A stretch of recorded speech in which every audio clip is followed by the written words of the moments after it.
हमें यहां दिया गया है कि द्विघात व्यंजक m की घात 2 घटा 4 m घटा 45 और 6 गुणा m की घात 2 घटा 150 एक द्विपद गुणनखंड साझा करते हैं।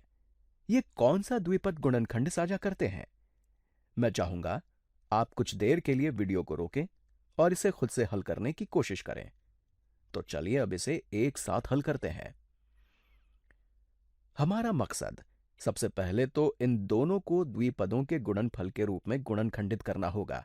उसके बाद ही हम बता सकेंगे कि ये दोनों कौन सा गुणनखंड साझा करते हैं। पहले m की घात 2 घटा 4 m घटा 45 को लेते हैं।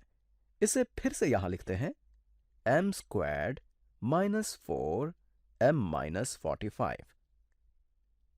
जब आप इस तरह के द्विघात व्यंजक को हल कर रहे होते हैं जिसमें घात 2 वाला पद का गुणांक यानी कोएफिशिएंट 1 होता है, इस स्थिति में ये m की घात 2 वाला पद है और इसका गुणांक 1 है। तो हम इसे आसानी से m जमा a गुणा m जमा b के रूप में गुणनखंडित कर सकते हैं, जहां a जमा b बराबर होगा इस ऋणात्मक 4 के और a गुणा b बराबर होगा ऋणात्मक 45 के। मैं दूसरा रंग ले लेता हूं तो a प्लस b बराबर होगा नेगेटिव 4 के। a जमा b बराबर होगा ऋणात्मक 4 के। a गुणा b a टाइम्स b बराबर होगा ऋणात्मक 45 के। क्या हम इस वाले को देखकर a और b का अनुमान लगा सकते हैं? अगर हम दो संख्याओं को गुणा कर रहे हैं और गुणनफल ऋणात्मक है तो निश्चित रूप से एक संख्या ऋणात्मक होगी। बाद में उन्हीं दो संख्याओं को जोड़ने पर हमें ऋणात्मक उत्तर मिलता है, तो इसका मतलब दोनों में से बड़ी वाली संख्या ऋणात्मक होगी। a times b is negative 45। चलिए अनुमान लगाते हैं 1 और 45। नहीं, ये नहीं होगा। 3 और 15, ये भी नहीं होंगे। 5 और 9, अरे हाँ, ये शायद हो सकते हैं।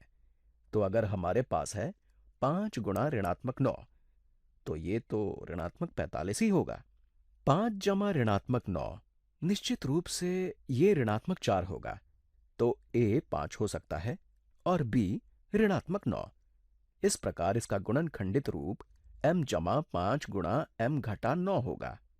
मैंने इस पहले वाले द्विघात व्यंजक को दो द्विपदों के गुणनफल के रूप में गुणनखंडित कर लिया है।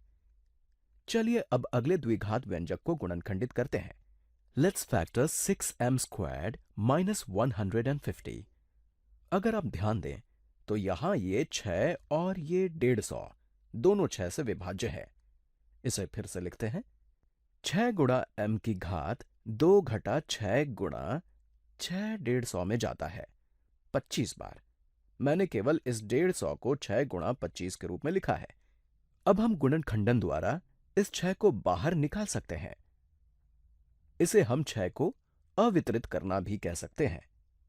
अब ये हो जाएगा 6 गुणा m की घात 2 घटा 25। ये वर्गों का अंतर है। इसे और सरल रूप में 6 गुणा m जमा 5 गुणा m घटा 5 लिख सकते हैं। इसे भी हमने द्विपदों के गुणनफल के रूप में गुणनखंडित कर लिया है। यहां एक अचर गुणनखंड भी है, तो अब इन दोनों का कॉमन बाइनोमियल फैक्टर यानी सार्वद्विपद गुणनखंड क्या है? हमने देखा कि गुणनखंडन के बाद दोनों में m जमा 5 का गुणनखंड कॉमन है। सो m plus 5 is the common binomial factor.